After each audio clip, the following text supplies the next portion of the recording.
Ray Evan Myers Slavitt.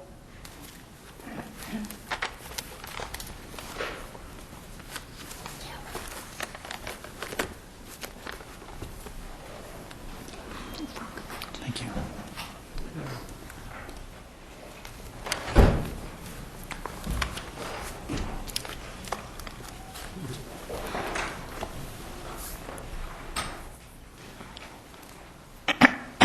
Mr. Maffey?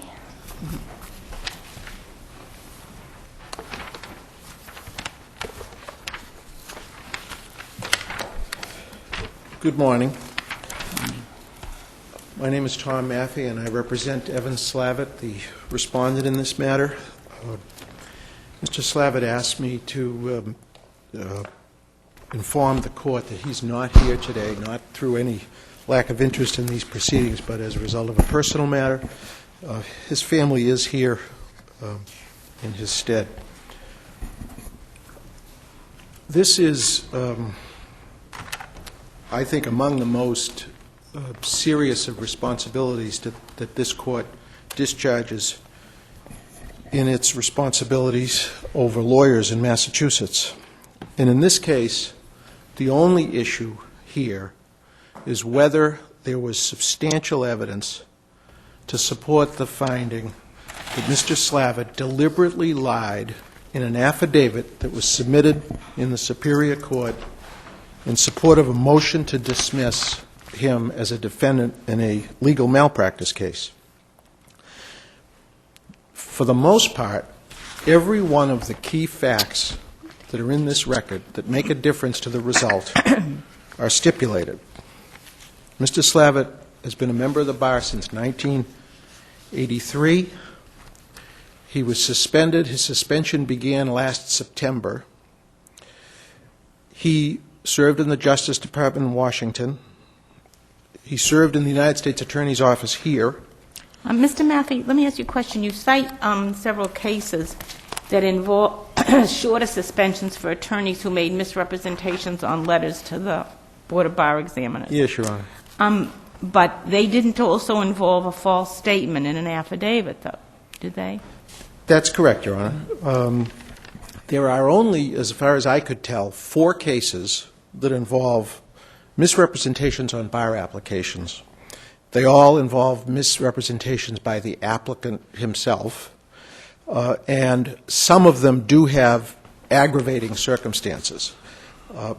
I would be the first to tell you that in order to reduce the sanction that was imposed on Mr. Slavitt, this court has to set aside the finding that his affidavit was a deliberate lie, because I agree, as does he, that the letter that he wrote to the Board of Bar Examiners about a person who everybody now agrees, in 2020 hindsight, was a world-class con man, that letter was unfortunate, it was misleading, it was careless, it was negligent. But Mr. Slavitt, who I must say has taken his lumps by several people who reviewed this matter for maintaining that he did not lie to a court or to the BBE, deliberately lie, I have to convince you that that finding can't stand. And I think what you're saying is the findings that he misrepresented to the BBE is okay. That stands? Yes, Your Honor. If that was the only thing, the sanction would be what? The sanction would be, if that were the only thing we had in this record, given all of the circumstances, the sanction would be somewhere from a public reprimand to a short-term suspension. Each of the BBE cases that this court has decided have involved 3 to 4 month suspensions. The last one, the court did appropriately announce that in the future, a person who applies to be a member of the Bar of the Commonwealth of Massachusetts who lies on that application will be severely treated, and the suspension will not be measured in months. That's the only law there is on bar admission applications. And we don't have any law on the question of a letter being submitted as a basis for discipline. None, Your Honor. And at the end of the hearing before the hearing officer actually asked my sister, well, gee, this is an eye-opener. Aren't we always asked to write letters of reference? And maybe we're not as careful as we should be, and maybe there should be a greater awareness of that. And for that reason, something should be said in this case about the importance of people asking to see the application or knowing the applicant. Now, Mr. Slavitt What's has the already... benefit of having a recommendation? I mean, this happens, unfortunately, in all parts of life today. People recommend people and give good recommendations when they know they're bad, but this is a particular, when the people don't deserve the recommendations, and this is particularly flagrant. Well, Your Honor, I would say that the word particularly fragrant, I might disagree with you on that. Now, I realize... Well, how could he describe him as clean and straight and a good guy when he That's knew... not- Well, all right, he talked about that to other people, but he knew he had been dishonest in the past and lied at his deposition. Well, let's make sure we understand the two things we're talking about. The affidavit, that's where there was testimony from lawyers at Gadsby that Mr. Slavitt said that he was clean and straight. Now, if you look carefully at the record, Mr. Zucker admitted that those were his words. Those weren't Evan Slavitt's words. But more to the point, the letter says he was honorable, honest, and professional. I have known him for some years, and he was honest. I know him to be honest, honorable, and professional. And he was that was not true. But that's right. That's not exact true. opposite of what he and was. for that, Mr. Slavitt should be punished. And as I was about to say, he is now almost 7 months into his one-year suspension. So whatever this court says is the appropriate sanction for someone who sends a letter to the BBE as a reference. It's certainly now, there's no law that I know of that says it's more than 6 or 7 months. And every law that we know about, it's less than that. In the cases that, the four cases that this court has ruled on, they were very egregious cases. These were not bad judgments or opinions. And I will grant you, what he said in the letter, because he put if he had said, today, I think he's an honest, honorable person, we wouldn't be here on the BBE letter. He made the mistake of saying, I've known him for some years, and I think he is an honest, honorable person. And that's what the we'll whole... have to do now is we'll have to say that if anybody's going to send in a letter to the BBE, they're going to have to get the guy's application, or the woman's application, and look at it. Either that or satisfy themselves that they know the person sufficient to back up whatever they say in that letter. Yeah. Or limit, I mean, there's, the point you make is a good one. I mean, first of all, at the time this letter was written, or as I recall, Mr. is it Feinberg? Yes. Had already been hired as a partner at Gadsby Hanna, had been working at Gadsby Hanna. He had been a lawyer and a lawyer in the firm, not a partner, and a director of the GS Solutions for 1 year. And everybody thought he was the best thing since sliced bread. So let's assume that I'm writing a letter on behalf of a law clerk, and I might well put in the letter that, you know, they've worked for me for a year. I've observed them to be the following in their work for me. Well, I don't know. Maybe before they became a member of the bar, they had something terrible happen. I don't know that. I'd have no reason to know that. I don't have to investigate to say that their work for me has been, right? So if you qualify the letter and put it in the proper context, that it is what it is. But the situation Justice Cordy describes is very different from this one, because Justice Cordy describes a situation in which he didn't know the clerk before. Your client knew the man and had firsthand knowledge and involvement, in fact, represented him in, you know, a case that makes him stand out as not a person of very good character to begin with. By the way, I didn't understand the case that he did represent him in. Somewhere it's described as a larceny, but it's obviously not. It was a civil case. Your Honor, there's nothing in this record about that case other than the complaint and the answer. And there was a 6-count complaint accusing Mr. Feinberg as a trustee of failing to turn over the proceeds of real estate. As I read the record, 3 of the 6 counts, Mr. Feinberg won on summary judgment. The only other evidence in this record is that the case was dismissed here and refiled in New Hampshire. And as I've said in the brief, as this case has developed, more people who've looked at it, including, lastly, the appeal panel who wrote a decision, they sort of backfilling in to make up for what I think is the fundamental flaw in the key finding about the affidavit that goes back to the hearing officer. Because what the appeal panel said is just what you said. In fact, the appeal panel report says Mr. Slavitt made a series of representations. He didn't make a series of representations. One of the series, the appeal panel said was, at the cocktail party, he covered up, he introduced Feinberg as someone that had worked together, obscuring Feinberg's status as a defendant in a case alleging theft. Now, I tried the case, and I argued this to the appeals court and to the appeal panel. And one of the appeal panel members said to me, when he introduced Mr. Feinberg to Mr. Clifford, why didn't he tell him that he represented him in a case, blah, blah, blah? Why did he say he worked together? And I said, well, first place, the evidence was there were 300 people at this cocktail party. Everybody's pulling and shoving. To the notion that Mr. Slavitt would have walked into that cocktail party having said under oath, and there was nothing to contradict it, that he never called Feinberg before the cocktail party, and then sort of carefully orchestrated his introduction to Mr. Clifford, really is absolutely not based on anything that's in this record. They also talk about, we know about the letter to the BBE, and we know about the affidavit.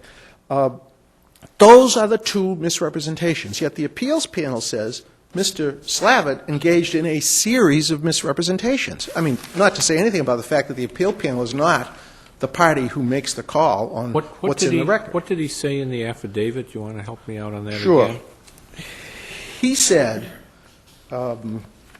something, well, I'll say it specifically because it's very important. In the affidavit, which was written Under oath. He Given said, to the Superior Court. Sent into the Superior Court in support of a motion to dismiss in 2002. And he is a defendant in this case. And he's a not the defendant. lawyer. He's not, Eric Lund is representing him in that case, and he says, quote, this is an add-on. He didn't have to say this, because this really wasn't the key issue. But he said it. He said it. The key statement was, I did not learn that Feinberg was not admitted to practice law in California until after the events asserted in this litigation. That is an absolutely true statement. Why? Didn't he knew originally he wasn't admitted years ago? Correct. And just bear with me for a second, because this is the issue that everyone who's heard this, and I must say, I feel this is my fourth time at trying to persuade a group that Ivan Slavitt didn't deliberately lie. I mean, Rule 3.3 requires actual knowledge. There had to be proof that he knew that Feinberg wasn't a member of the California Bar and went ahead and In 1998 or in 1998 and foisted this fraud on Gadsby Hanner and then writes this in 2002. There is just no evidence of that. But what he knew was in 1994 the deposition takes place. The end of 94, they learn, the other side brings to Evan's attention that the witness has told a lie about his background. So Evan brings him back in for a deposition, and he tells the story. Now, actually, he doesn't break down and cry and say, I'm a terrible liar. He comes up with this bizarre story about he got his degree, but he was allowed to go to graduation, but he didn't do the internship. He passed the bar, but he didn't. His bar acceptance was set aside because he was with some law firm that had some trouble. In any event, he tells that story. 3.5 years pass, and this is the thing that I think has been missed along the way. Lots of things happen in 3.5 years, and in a lawyer's life, a lot happens in 3.5 years. So for 3.5 years, the record is he sees Feinberg, quote, on occasion. Feinberg then shows up 3.5 years later at the party, and then 4 months after that, after a 4-month dance with him to hire him, he gets hired by Gadsby Hanna. During that entire period of 3.5 years, there's only 3 facts in this record about what was in Evan Slavitt's state of mind. One fact is, Feinberg told me he had straightened out his mess. Second, That's vague. He straightened out his mess. What mess? well, It's clear by context what he's referring to, isn't it? Secondly, correct. Secondly, he said, Barbara Worthen, a senior lawyer at Bank of New England, told me that Doug Feinberg was here doing legal work for the bank. Yes, but why does that mean, just because he's doing work for the bank, does it follow that he was admitted in California? It might be he lied to the bank, which is probably the most likely inference to draw from the way this man behaves, or the bank never knew about California. I mean, why do you draw an inference just because he's working for the bank that he's admitted in California? He's admitted here probably because he's working for the bank. We all may come to different conclusions based on that information. The point here, though, is Evan testified that he came to the conclusion that Feinberg had straightened out his prior problems, and he cut him some slack, for want of a better word. Mr. Maffei, isn't there another fact in the record that bears on this? Which is? This affidavit is filed when? It's filed in 2002. And basically, he says that he didn't know that Mr. Feinberg was not admitted to the California bar until it all came out. In the malpractice case, correct. Gadsby Hanna had spent 4 or 5 months negotiating with this fellow, considering him as a partner. Isn't that correct? As a lawyer and a director of GS Solutions. All right. Well, I guess he was hired as a contract partner. Correct. Whatever that means. Gadsby Hanna had done this search. Mr. Slavitt was not part of the search committee, was not part of the lateral hiring committee, right? Correct. Right. And they had hired him. Correct. They had hired him as a lawyer, as a contract partner, as a director. Isn't that also an important fact on what Mr. Slavitt would have understood at the time? I said there were 3 things that took place during that period. I'm There sorry. was the Barbara Worthen comment. There was Feinberg telling him directly. There was the fact that this law firm, that Evan had only been for a year and was not an equity partner, had spent 4 months vetting him, and then the night before the partners meeting at which they had decided to hire him, one of the partners there walks into Evan's office and was there for either 2 minutes or 5 minutes, depending on who you believe, and says, "What do you think of this guy?" And Bar Counsel in the very beginning said there's a confidentiality issue about whether Evan could have even disclosed what he learned during the prior representation.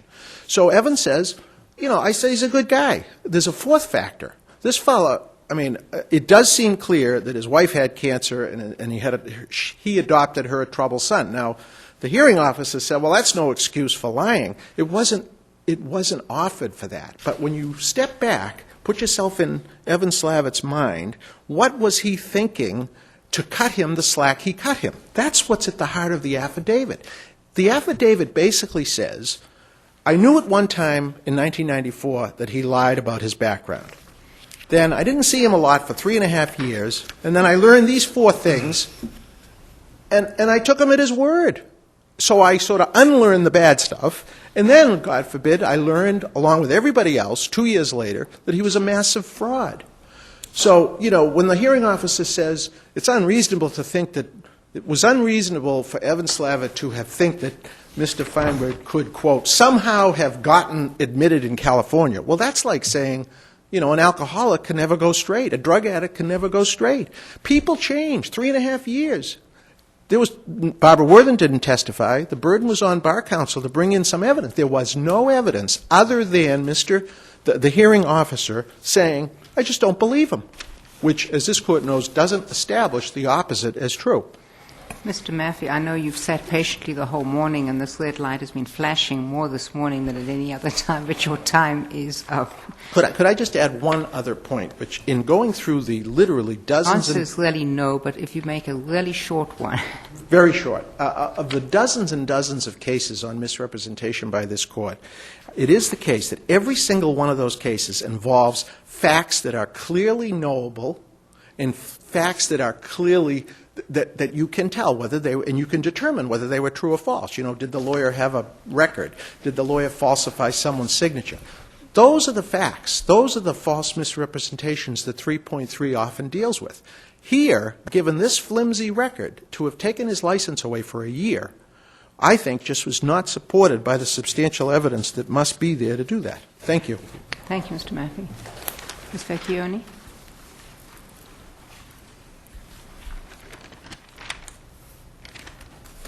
Good morning. I'm Constance Vecchione, representing Bar Counsel.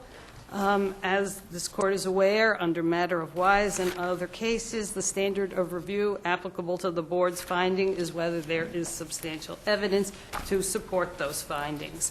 I'm not going to spend much time on the letter to the Board of Bar Examiners because the respondent concedes that his statement that the applicant, Douglas Feinberg, was honest, honorable, and professional was, in his words, misleading by omission. I do wish to take issue with his claims that it was merely carelessly written and that he was too trusting of Feinberg, as if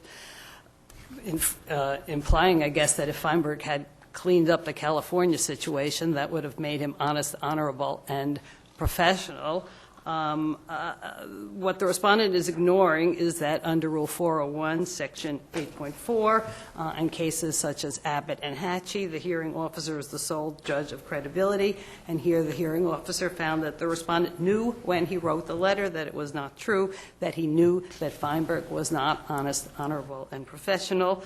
The hearing officer, and this was what as the appeal panel noted, properly drew an inference from all the circumstances, the respondent's experience, his sophistication as a litigator, the depth and the breadth of Feinberg's lies to a variety of persons, including the respondent, about the fact that he was a lawyer, and the fact that he only corrected the lies when he was caught by the opposing party in the underlying litigation, that from all those circumstances, the hearing officer found that the letter was knowingly deceptive. I have a question about what the hearing officer said in that regard. You quote from him in your brief where he says, the fact remained that Feinberg had committed perjury on a number of material matters. What else? What's the number of material matters? He had lied about being a lawyer. He had I know lied that. about having a graduate degree. He had lied about working for a law firm. And then there was also an issue and that the hearing officer alludes to, that he had likely perjured himself about being a lawyer in a second case in which the respondent represented him as well. But specifically, in the main case, he had lied about having a graduate degree and about having worked for a law firm. And did the respondent know all those other lies? Was Yes. there evidence that he Yes. knew that he didn't have the graduate degree and whatever else you've mentioned? That all came out in the second deposition in the underlying case. So he was aware of all those factors, as well as the fact that he had been impersonating a lawyer. The respondent thought that he was a California lawyer. It's not just that the plaintiffs in the underlying litigation thought this. The respondent and his former firm also thought that Mr. Feinberg was admitted to practice in California. His promotional material held himself out as being an attorney. The crux of this case, however, as has been argued here, excuse me, I would like to make one more point about the letter. I do agree with what Justice Cowan said about the fact that Bar Counsel is certainly not arguing for a new standard of what lawyers must do by way of due diligence before writing a letter of recommendation. We are simply saying that if you actually do know of facts that would undermine an applicant's viability, that those facts must be disclosed. And in fact, the instructions from the Board of Bar Examiners gives that very information. The instructions to persons writing letters of recommendation does in fact say, and this is one of the exhibits in the record, that if you knew of some past problems but believe the person has corrected them, that you disclose all of that. He had this problem and now, he's amended his ways. Moving on to the affidavit, which, as has been clear, is the crux of this case, because I do agree that just for the letter of recommendation to the Board of Bar Examiners, some sort of short suspension, analogous to the suspensions of bar applicants, would be appropriate. As to the affidavit, the hearing officer found that his statement in the affidavit that he did not learn that Feinberg was admitted in California until after the events asserted in the litigation, that again, this was an intentional misrepresentation. Why is it not reasonable? Why is Mr. Maffei's position not correct? Why isn't it reasonable that Mr. Slavitt could have believed that by now, for all the reasons stated, Feinberg had been admitted to the bar in California? Yes. Putting that aside, and it's not as clear to me as it apparently was to the appeal panel that the hearing officer, in fact, made that finding, but assuming he did make that finding, and certainly the appeal panel thinks that he did, and the hearing officer was entitled to make that finding, but nothing hinges on it. His finding that the affidavit, the question of whether Mr. Feinberg at this point, the question of whether the respondent at this point in 1998, when Feinberg was hired, believed that he had been admitted in California, is incidental, was not key to the hearing officer's determination that the affidavit was false. Rather, what the hearing officer expressly says, what he expressly found, is that it was an intentional misrepresentation because the respondent knew when he signed it, and this is what the hearing officer said, that this was the second time that Feinberg had been exposed as an imposter, and that the respondent had not forgotten the earlier incident. That is, that the affidavit was deliberately false because the respondent claimed he didn't learn that Feinberg was not admitted in California, while admitting the reference to the fact that he had known of his impersonation of a lawyer in 1994 in circumstances where it was clearly material. And this is the point that was really emphasized by the appeal panel. Do you have the, I didn't bring it with me onto the bench, the statement that he actually made in his affidavit? I think Mr. Maffey read it. If you don't have it like that. I think that what Mr. Maffey read is exactly correct, that he did not learn until after the events, he did not learn that Feinberg was not admitted in California until after the events asserted in this litigation. So you're saying that he did, that the special hearing officer found that he did learn about it before?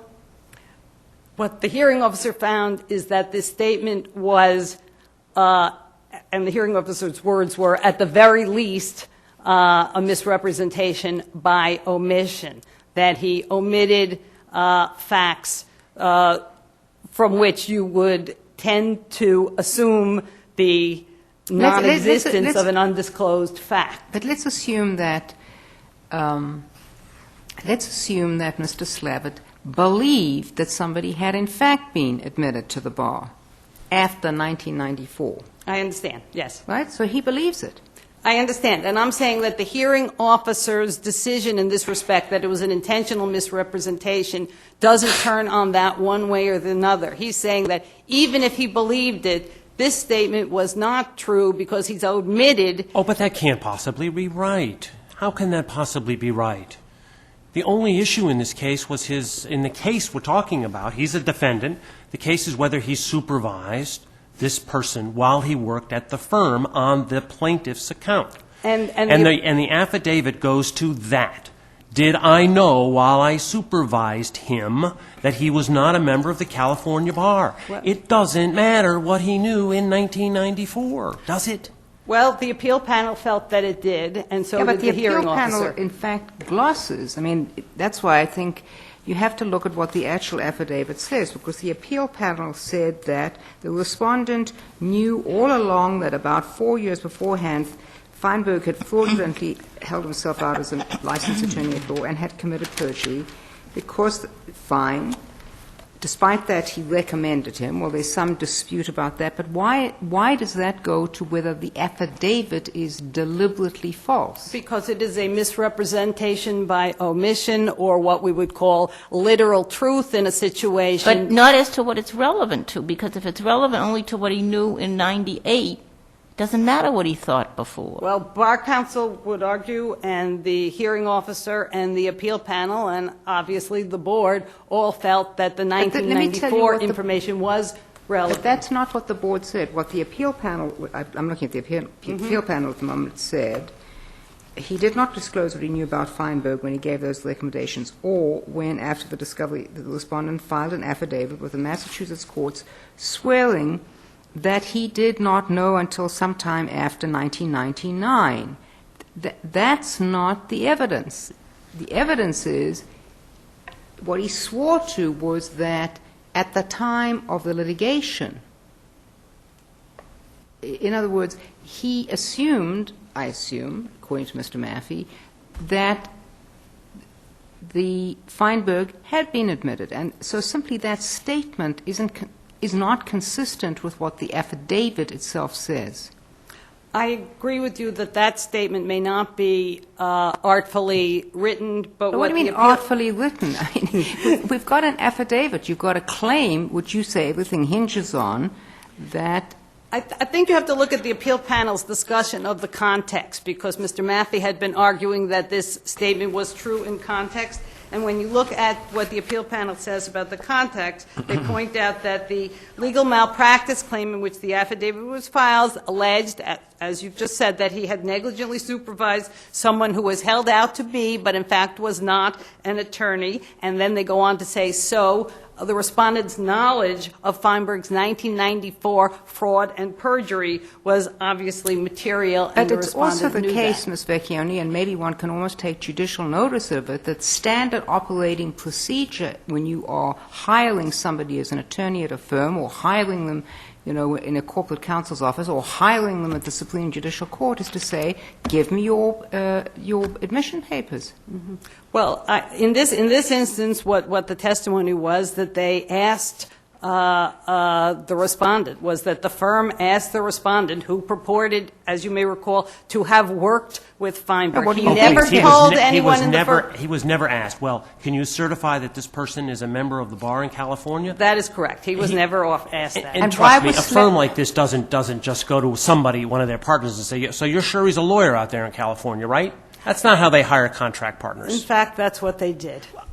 And that's a disaster, if that's the case. I'm but not that's quarreling with Gatsby you. and Hannah's disaster. I'm not quarreling But with Ms. you, Your Honor. Vecchione, the question is, if I am a lawyer in the firm and a partner comes into my office, and I believe, maybe this isn't the evidence, but I believe it was the evidence, and says, what do you think of this guy?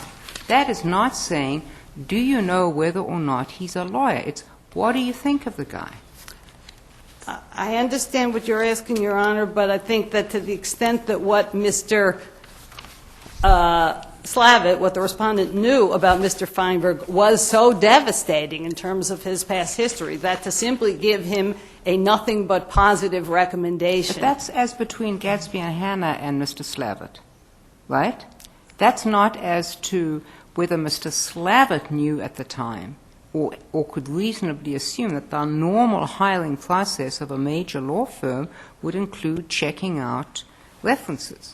As Your Honor must know, Bar Counsel did not charge that the respondent never believed that Mr. Feinberg was a member of the California in 1998 or 1999. This was, according to the appeal panel, and as Mr. Maffey reads it, something that the hearing officer found, and he was entitled to find. Whether or not he made that finding is less clear to me than it was to the panel. But our position is that the affidavit was false, regardless of whether or not he believed. I have a question before your time is up. It isn't relevant to my decision, but why was an affidavit filed on a motion to dismiss?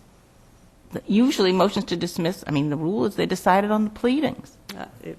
I can't answer that question. It was filed in support of the motion to sticks dismiss. out through the whole thing. What are we dealing with affidavits for on a motion to dismiss anyway? I can't answer that question. It was filed. Well, maybe they wanted to convert it to a summary That judgment could and be. get rid of the whole That darn could thing. be. Because a motion to dismiss, you're allowed to replead and if there's something defective in the case, but we don't know. Wasn't the case dismissed and then filed in New Hampshire? No, it's another case. That's a different case. That case Does the was- record indicate that Gatsby Hannah had asked for Mr. Slavitt's references when they hired him as a partner? There's no evidence in the record one way or the other in that respect. Well, this Feinberg guy is really fairly unique in the annals of what lawyers do. I hope he's so. a fraud, an imposter, but he's slick enough to get away with it. I would submit that there have been numerous cases where very slick people have held themselves out to be lawyers and, by the way, have turned out to be, quote, very good lawyers, unquote. It has happened to more distinguished law firms than I care to suggest. but- Except for this one malpractice case, which is where the affidavit had its origin. I take it that the court has no questions about the We fact only that... have to look to all these actors on the television shows that play lawyers' roles, and they're not lawyers. And they're pretty good. I'm Thank sorry. you. No, I take it that you have no question about the fact that if, in fact, you do find that the affidavit was false, that the sanction is within the range. Thank you very much. Thank you. All right.